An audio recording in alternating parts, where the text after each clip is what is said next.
안녕하세요. 이 이야기를 들려드리면서 요즘 한국 사회에서 점점 더 빈번하게 보이는 어떤 상황에 대해 차근차근 말씀드리고 싶습니다. 아마도 많은 분이 공감하실 것 같은데요. 바로 자녀가 부모를 가볍게 여기거나 존중하지 않는 태도를 보이기 시작했을 때 우리가 어떻게 대처해야 하느냐에 관한 문제입니다. 예전에는 부모님이 말씀하시면 당연히 예, 알겠습니다 하고 따르는 분위기가 강했는데 요즘 들어 아이들이 부모의 말에 귀 기울이기는커녕 오히려 무시하거나 대수롭지 않게 넘기는 경우가 많아졌다고 느끼는 분들이 적지 않습니다. 그래서 부모 입장에서 내가 이렇게 노력하고 정성을 쏟아도 왜 아이가 날 존중해주지 않을까? 하고 상처를 받거나 심지어 분노가 치밀어 오르기도 하죠. 그렇다고 해서 자녀가 부모를 존중하지 않는 모습을 보이자마자 당장 화를 내고 호되게 꾸짖는 것이 좋을까요? 물론 바로 화부터 내거나 잔소리나 훈계를 길게 늘어놓으면 순간적으로는 속이 시원할 수도 있습니다. 하지만 그건 문제를 근본적으로 해결하기보다는 오히려 더 큰 벽을 만들어낼 가능성이 높습니다. 그래서 저는 차분하게 세 가지 중요한 관점을 가슴에 새기고 너무 성급하게 감정적으로 대응하지 않는 것이 좋다고 생각합니다. 이 세 가지 방향성만 지키면 가족 간의 관계가 좀 더 건강하고 따뜻하게 유지될 수 있습니다. 요즘 한국 사회를 살펴보면 부모를 공경한다는 전통적 가치관이 어느 정도 옅어지고 있는 분위기가 분명히 보입니다. 세상이 변하고 자녀들이 성장해 나가면서 예전에 비해 부모를 그만큼 우러러보지 않는 듯 느껴지는 사례가 많습니다. 가끔은 친척 모임이나 학교 행사, 혹은 이웃과의 사소한 모임에서도 아이들이 부모에게 함부로 대하는 모습을 볼 때가 있는데요. 그러다 보니 많은 부모님들이 내가 이렇게까지 애정과 관심을 쏟았는데 왜 아이는 나를 존중하지 않을까? 하고 속상해하고 심지어는 좌절감도 느낍니다. 그러다 부모와 자녀 사이의 갈등이 깊어지면 점점 대화도 단절되고 서로가 서로에게 상처를 주는 악순환이 발생하곤 합니다. 얼마 전 제가 아주 친한 지인을 만나러 간 적이 있는데 거기서도 이 문제와 관련해 생각할 거리를 얻었습니다. 그날 마침 지인의 아들이 방과 후 스포츠 활동을 마치고 집에 들어왔어요. 지인은 아들을 위해 따뜻한 차와 간식을 준비하고 하루가 어땠는지 궁금해하며 이것저것 물었습니다. 보통이라면 고마워요, 잘 다녀왔어요 정도의 반응을 기대할 수 있잖아요. 그런데 아들은 시종일관 불만스러워 보였고 언니나 누나가 옆에서 뭔가 얘기를 건네자 시끄러워, 귀찮게 하지 마 라고 소리치더군요.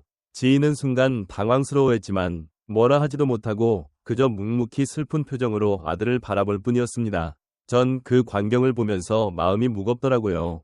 그리고 동시에 생각났던 게 예전에 어딘가서 아이들이 가장 존경하는 사람 순위를 조사했을 때 어머니는 10위조차 들지 못하고 아버지도 거의 꼴찌 수준이었다는 이야기였습니다. 이렇게 부모가 아무리 정성과 사랑을 쏟아부어도 왜 자녀는 부모를 존중하지 않는 걸까? 이것은 참 많은 부모들이 고민하고 또 상처받는 지점이 아닐까 싶습니다.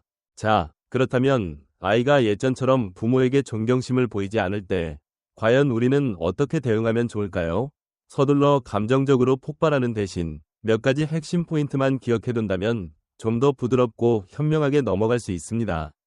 우선 첫 번째로 잔소리를 늘어놓기보다는 말수를 줄이고 행동으로 보여주는 편이 훨씬 효과가 큽니다. 사실 부모가 이거 해라, 저거 하지 마라, 그건 왜 안 했니? 같은 말을 너무 반복하면 아이 입장에서는 부모의 말이 점점 가볍게 들리게 되거든요. 어떤 교육 전문가가 이런 사례를 말한 적이 있어요. 어떤 중학생 아이가 봄소풍에 가게 되었는데 아이의 할머니가 처음 집을 떠나는 손주가 걱정되어서 출발하기 전부터 1시간 넘게 이거 조심해라, 저거 조심해라 하고 계속 당부를 했다는 겁니다. 처음에는 아이도 네, 알겠습니다 하고 대답했는데 계속 30분, 40분 동안 같은 얘기가 반복되자 결국 할머니, 그만 좀 해요, 시끄러워요 라고 버럭 화를 내고 말았다는 거죠. 그러면 듣는 사람도 속상하고 말한 사람도 상처받고 서로 좋지 않은 분위기가 되잖아요. 이런 상황은 정말 흔히 볼 수 있습니다. 예를 들어 밥 먹기 전에 손 씻어야지, 학교 갈 때 책 안 빼먹고 잘 챙겨, 이런 소소한 잔소리에서부터 공부 열심히 해라, 너 진로 어떻게 할 거니? 대학은 어디 갈 거니? 하는 큰 문제까지 부모가 계속 말을 쏟아내는 경우가 많은데요. 문제는 아무리 옳은 말이라 해도 너무 빈번하게 되풀이되다 보면 아이가 거부감을 갖게 된다는 점입니다.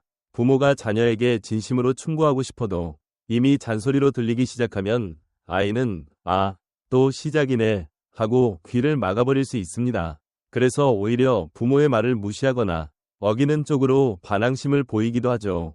반면 상대적으로 말수가 적고 꼭 필요한 순간에만 간결하게 조언을 건네는 부모는 좀 더 무게감 있는 조언자로 자리매김할 때가 많습니다.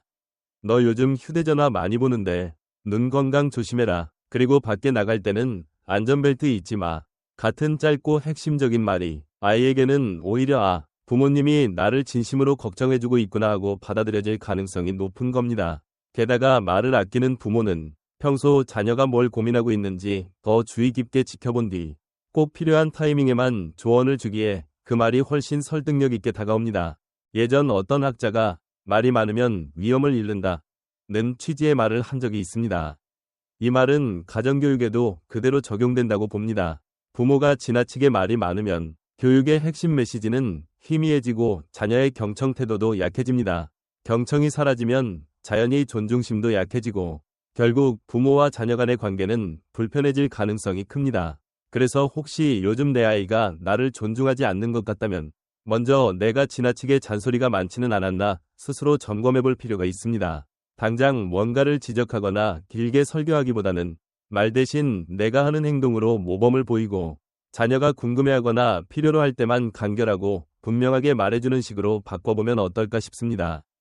다음으로 아이를 독립된 인격체로서 존중해주고 그러면서도 필요한 선에서는 부모로서의 권위를 잘 세워야 합니다. 아이에게 너는 내 소유물이 아니야. 너도 하나의 온전한 사람이고 너의 생각과 감정을 내가 진심으로 존중해줄게 라는 태도를 꾸준히 보여주면 아이는 자연스럽게 부모의 말을 귀담아 듣고 존경심을 갖기 시작합니다. 물론 이 말이 무조건 아이가 하자는 대로 다 들어주라 는 뜻은 아닙니다. 오히려 반대죠. 아이의 작은 실수나 잘못에 대해서는 무조건 야단치기보다 왜 그랬는지를 함께 들어주되 정말 넘지 말아야 할 선이 있을 때는 단호하게 알려줘야 합니다. 이는 비난이나 비아냥이 아니라 아이와 더 깊이 이해하고 교감할 기회를 제공하는 대화법이 되기도 합니다. 부모가 말수를 줄이되 의미 있는 대화를 하고 동시에 아이가 부모의 인격을 존중하도록 이끌려면 가족 간의 소통 방식 자체를 되돌아볼 필요가 있습니다.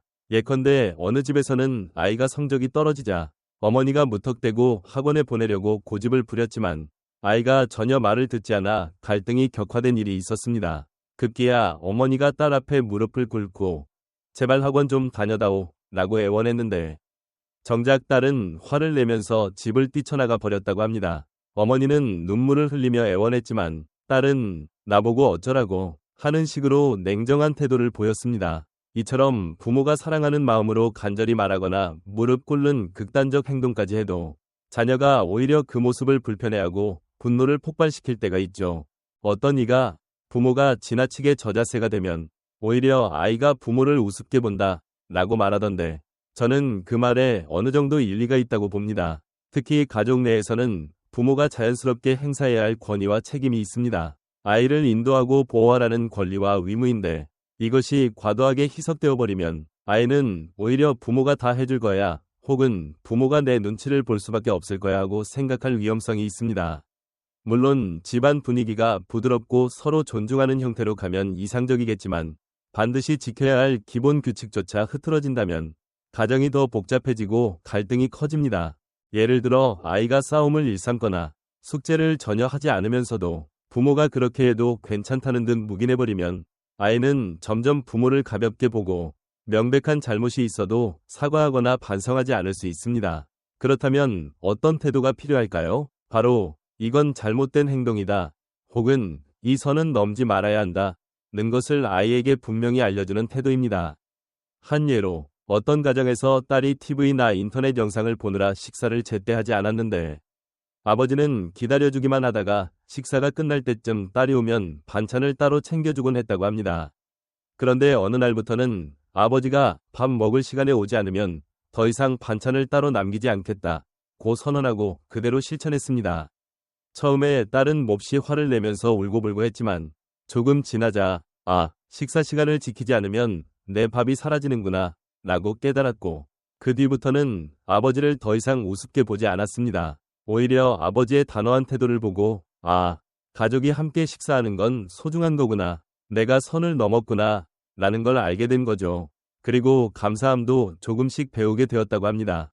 결국 부모로서 사랑을 주되 동시에 권위 또한 지켜야 아이가 부모를 존중하고 더 나은 모습으로 자라날 수 있습니다. 이 권위를 세우라는 게 무조건 엄격하고 강압적으로 대하라는 뜻은 결코 아닙니다. 다만 아이가 기본적인 예의나 규칙을 지키지 않고 다른 사람에게 해를 끼치는 수준에 이르렀을 때 부모가 이를 무조건 용납해서는 안 된다는 것이죠. 그래야 아이는 우리 부모님은 나를 보호해주지만 동시에 내가 잘못된 길로 가면 막아주시는 분이구나. 그래서 내가 잘해야지 하고 깨닫게 됩니다. 그리고 마지막으로 매우 중요한 것은 적절한 시기에 놓아주기입니다. 많은 부모가 자녀에게 끊임없이 해주고 미리미리 모든 걸 해결해 주려고 노력하지만 그러다 보면 정작 아이는 부모가 베풀어주는 모든 것을 당연하다고 여길 수 있습니다. 한 심리 전문가가 현대사회의 문제는 부모가 아이에게 해주는 것이 적어서가 아니라 너무 많아서 생긴다 라고 말한 적이 있는데요. 저는 이 말이 꽤 설득력이 있다고 봅니다. 실제로 아이가 요청하기도 전에 이것도 해줄까? 저것도 미리 준비해둘까? 하는 식으로 부모가 모든 걸 해결해주다 보면 아이는 부모의 노고나 희생을 제대로 이해하기 어려워집니다. 부모가 해주는 게 당연하지 뭐 하고 여기면서 존중이나 감사함을 잘 느끼지 못하게 되는 거죠. 마음 아픈 어떤 실제 사례를 들은 적이 있습니다. 20살 남짓된 딸이 외국으로 유학을 가 있었는데 부모님이 힘들게 번 돈으로 매달 생활비를 보내주고 있었습니다. 그런데 딸이 그 돈을 명품 가방을 사거나 불필요한 사치에 쓰기 시작했대요. 아버지가 조금 아껴 쓰면 어떻겠니? 하고 조심스럽게 말하자 딸은 온라인 공간에 아버지를 욕하는 글을 올리면서 다른 사람들에게도 우리 아버지 정말 답답하지 않느냐는 식으로 동의를 구했습니다. 심지어 감당 못할 거면 왜 날 낳았느냐 같은 말까지 서슴지 않았다고 하니 부모 마음이 얼마나 무너졌겠습니까? 그건 단순히 딸이 버릇없는 게 아니라 부모가 지나치게 다 해주고 책임을 지워주지 않았을 때 생길 수 있는 극단적인 결과물이기도 합니다. 그렇다면 놓아준다는 게 아이의 자녀를 버리겠다는 말일까요?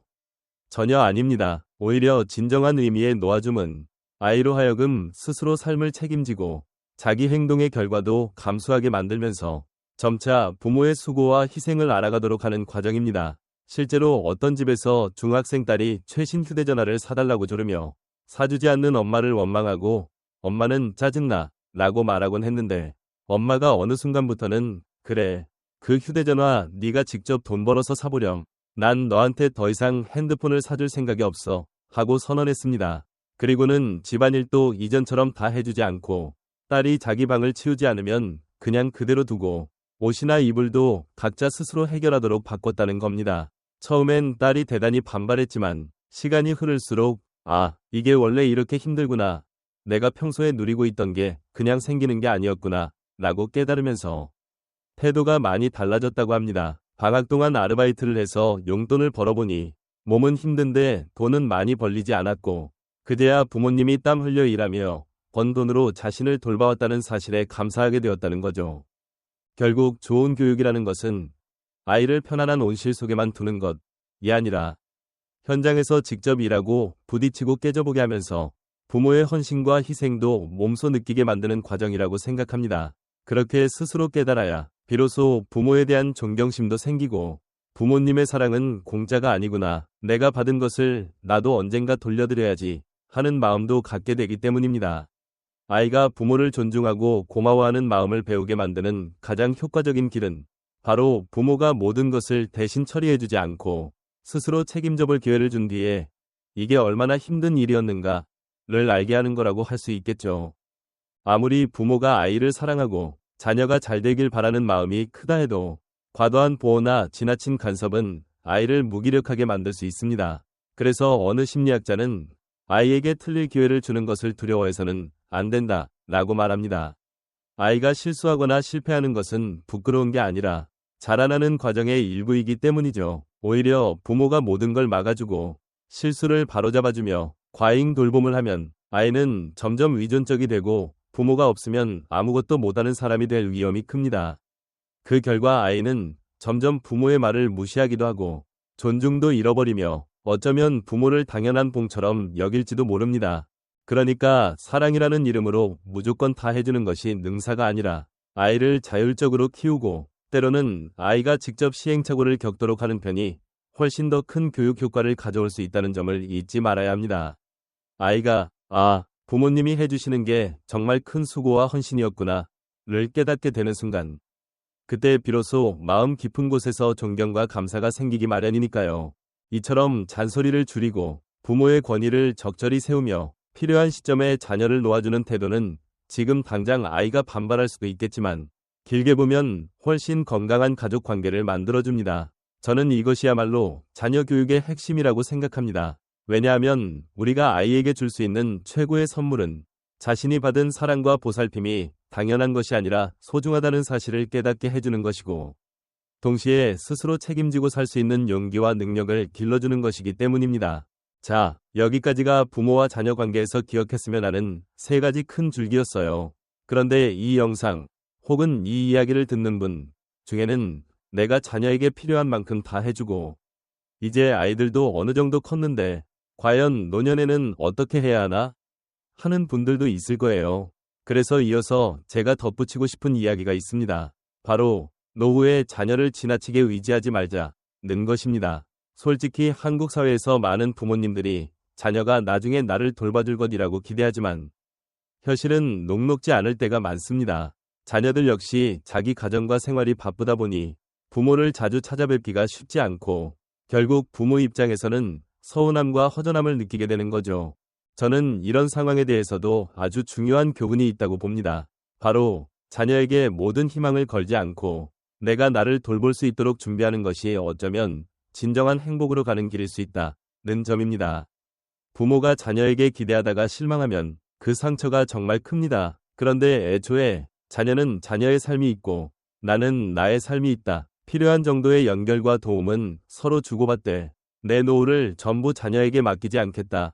고 마음먹으면 훨씬 더 마음이 편해지고 자녀들과의 관계도 건강하게 유지될 가능성이 높습니다. 예를 들어 내가 아플 때 자녀들이 병원에 달려오지 못한다고 해서 섭섭함이 없다고는 할 수 없겠지만 그래도 아이들이 못 오면 어때? 나도 적절히 간호 서비스를 받거나 준비해둔 자금으로 필요한 도움을 구하면 되지 하고 독립적으로 움직이면 자녀들과의 관계가 부담스럽거나 원망 섞인 것으로 변질되지 않습니다. 한편 제가 들은 실제 사례 중에 어떤 분이 편찮아서 입원하셨는데 자녀들이 모두 사정이 있어서 못 온 적이 있었다고 합니다. 그분은 처음에 어떻게 이럴 수 있지? 내가 평생 너희를 위해 애썼는데 하고 크게 서운해했지만 곧 마음을 고쳐먹고 그래 다들 바쁠 수 있지. 그럼 난 내가 할 수 있는 최선을 해봐야지 하며 간병인을 구하고 필요한 서류 작업도 혼자 처리했습니다. 물론 쉽진 않았다고 해요. 하지만 그 과정을 거치면서 본인은 자신의 삶이 자녀에게만 매달려 있지 않다는 점을 오히려 깨닫게 되었고 어느 정도 자립심이 생기니 자녀들과의 관계에서도 잔소리나 섭섭함을 덜 표현하게 되었다고 해요. 그랬더니 아이들도 죄책감이나 압박감에서 벗어나 오히려 조금 더 자주 전화를 하고 시간이 생기면 병문안도 오게 되었다고 합니다. 그러니까 어느새 관계가 더 좋아진 거죠. 결국 진정한 자유와 행복은 스스로 설 수 있다는 마음가짐과 준비에서 비롯된다고 생각합니다. 특히 노년에는 몸이 예전 같지 않아서 작은 일에도 누군가의 도움이 필요할 때가 많아집니다. 그렇다고 무조건 자녀에게 너희가 다 해줘야 한다 하고 매달리면 결국 아이들도 지치고 부모가 원하는 만큼의 기대치를 충족시키지 못하면서 서로에게 감정의 골이 생길 수 있습니다. 하지만 미리 내가 경제적으로든 건강관리든 돌봄 서비스든 어느 정도 준비를 해두고 내가 할 수 있는 선을 유지하면서 자녀들과 관계를 맺으면 훨씬 더 평온한 마음으로 하루하루를 보낼 수 있다는 것이죠.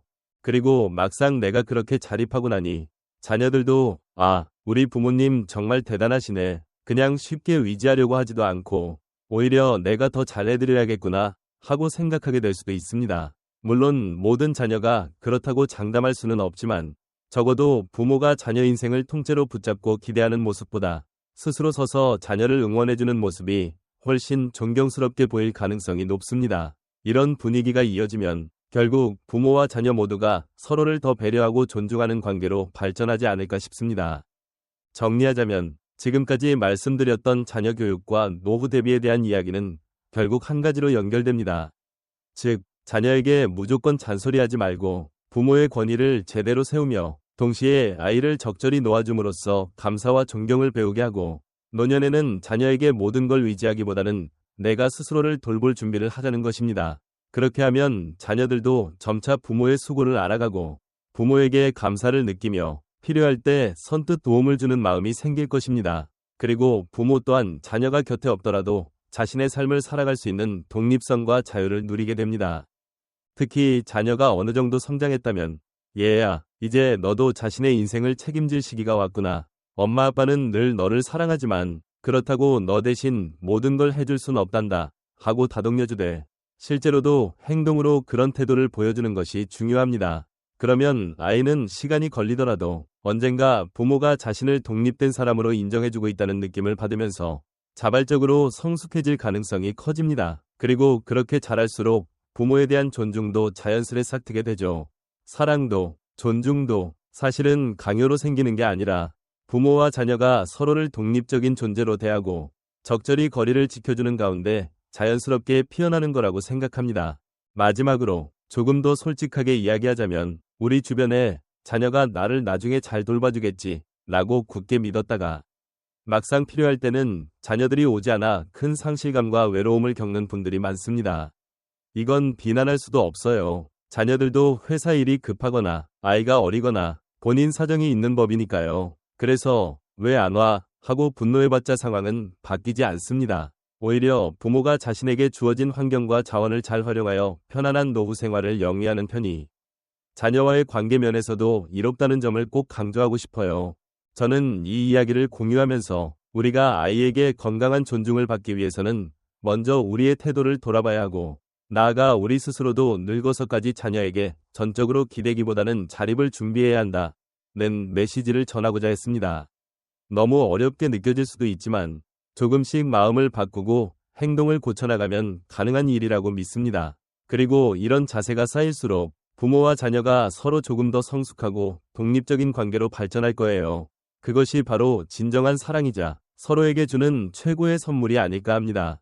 오늘 긴 이야기 들어주셔서 고맙습니다. 만약 이 내용이 조금이라도 도움이 되었다면 정말 다행이겠고요. 혹시 이야기를 듣고 나서 나는 이런 부분에 공감하지 않는다 거나 좀 더 구체적인 팁이 듣고 싶다는 분이 계시다면 언제든 제 채널에 의견을 남겨주시면 더 이야기 나누겠습니다. 가족 간의 문제는 간단하지 않고 집집마다 상황이 다르겠지만, 그래도 제가 드린 이 세 가지 관점, 말수를 줄이고 행동으로 본보기를 보이기, 부모의 권위를 유지하되 아이를 독립된 존재로 존중하기, 그리고 필요할 때는 과감히 놓아주기, 이 기본적으로 많은 도움이 될 거라고 확신합니다. 또 노후 문제 역시 가정마다 사정은 다르겠지만 최소한 내 삶을 온전히 아이들에게 맡기지 않고 내가 서 있을 수 있는 기반을 마련하자는 마음이 있다면 자녀에 대한 과도한 기대나 원망을 줄이고 더 마음 편하고 안정된 노년 생활을 할 수 있으리라 봅니다. 그러면 아이들도 부모를 불편하게 여기지 않고 오히려 우리 부모님 정말 존경스럽다, 힘드시면서도 스스로 삶을 잘 관리하고 계시구나 하고 마음을 열고 더 자주 찾아주게 될지도 모르죠. 결국엔 부모와 자녀가 서로 부담을 덜고 따뜻한 관계로 남는 것이 이 이상적인 그림 아니겠습니까?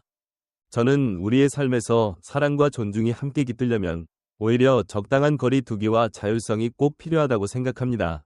부모가 자신을 희생해가며 모든 걸 해줘도 그것이 언제나 좋은 결과로 이어지는 건 아니라는 걸 많은 사례들이 말해주고 있습니다. 때로는 아이가 부딪히고 고생하면서 부모의 존재와 헌신을 깨닫는 과정이 있어야 진정한 존경심과 감사함이 생긴다는 걸 알아두셨으면 좋겠습니다. 그리고 노년에 이르면 이제는 내가 누군가에게 잘 보이기 위해 살기보다 내 행복을 위해 살고 내 건강을 위해 노력해야겠다는 마음으로 전환하는 것이 부모와 자녀 모두를 위해 좋다고 생각합니다. 이상으로 아이에게 존중받지 못하는 상황이 점점 많아지는 현대 한국 사회에서 부모와 자녀가 서로 윈윈할 수 있는 몇 가지 방법에 대해 이야기해봤습니다. 이걸 실천하다 보면 당장은 어려울 수도 있지만 분명 나중에는 한결 나은 관계를 맺을 수 있으리라고 믿어요. 그리고 우리가 어떤 시행착오를 겪더라도 결국 가족이라는 테두리 안에서 서로의 행복을 바라고 보듬어주며 살아가는 마음 자체가 가장 중요하지 않을까 합니다. 들어주셔서 진심으로 감사드립니다.